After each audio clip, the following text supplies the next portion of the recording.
A master carpenter uses tools to shape wood. A master mathematician uses laws to shape equations. For logarithms, those tools are incredibly powerful. They're the mirror image of the index laws you already know.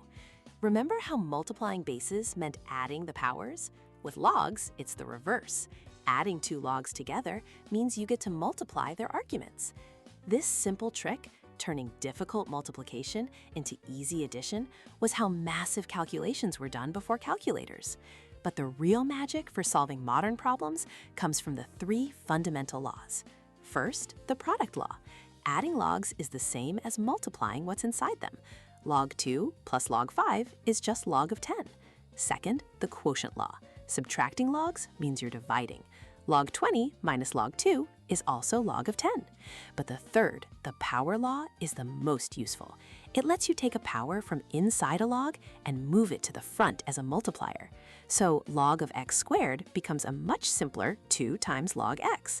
This law single-handedly turns messy exponent problems into manageable multiplication. So what if your calculator doesn't have the right base? Say you need log base 2 of 7. Your calculator only has buttons for base 10 and base e. That's where the change of base rule saves the day. You can just type log 7 divided by log 2. It works for any base, acting like a universal adapter. These laws are your toolkit for solving equations. You combine multiple logs into one, convert the equation into its exponential form, and solve. But there's one final crucial step. Always check your answer. The argument inside a logarithm can never be 0 or negative.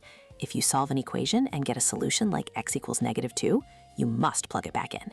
If it makes the inside of any log negative, that solution is invalid. It's the final safety check that separates the apprentices from the masters.